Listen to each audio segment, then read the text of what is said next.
ভারতবর্ষের ৭৭তম স্বাধীনতা দিবস উপলক্ষে দিল্লির লাল কেল্লায় ত্রিবর্ণ রঞ্জিত জাতীয় পতাকা উত্তোলন করেন দেশের প্রধানমন্ত্রী নরেন্দ্র মোদী। পতাকা উত্তোলন করে জাতির উদ্দেশ্যে ভাষণ দেন প্রধানমন্ত্রী।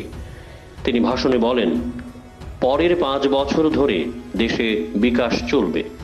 আগামী বছরের ১৫ই আগস্ট এই জায়গায় দাঁড়িয়ে আপনাদের আশীর্বাদ নিয়ে ভাষণ দেব। প্রধানমন্ত্রী নরেন্দ্র মোদীর বক্তব্য, আমরা কঠোর পরিশ্রম করেছি, দেশের জন্য করেছি, গর্বের সঙ্গে করেছি। ২০১৯ সালের পারফরম্যান্সের ভিত্তিতে আপনারা সবাই আবার আমাদের আশীর্বাদ করেছেন, পরিবর্তনের প্রতিশ্রুতির নিরিখে আমাকে এনেছেন এবং আগামী ৫ বছর অভূতপূর্ব প্রবৃদ্ধি হবে। ২০৪৭ সালের স্বপ্নকে বাস্তবায়িত করার জন্য আসন্ন ৫ বছর সবচেয়ে বড় সোনালী মুহূর্ত। প্রধানমন্ত্রী মোদী বলেন, গান্ধীজির নেতৃত্বে অসহযোগ আন্দোলন এবং ভগৎ সিং, রাজগুরুর মতো অগণিত বীরদের আত্মত্যাগ আমরা মনে রেখেছি। সেই প্রজন্মের মধ্যে এমন মানুষ কমই থাকবেন যারা স্বাধীনতার জন্য নিজের জীবন উৎসর্গ করেননি।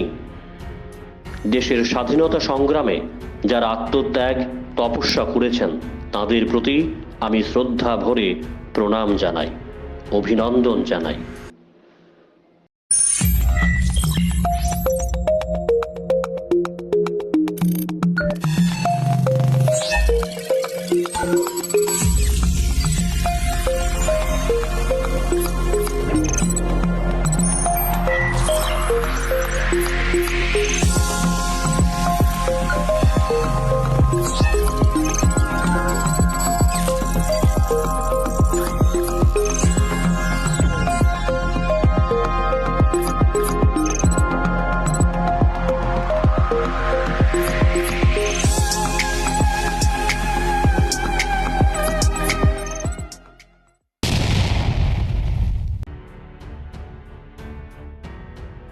Bureau Report, Jam 24 News।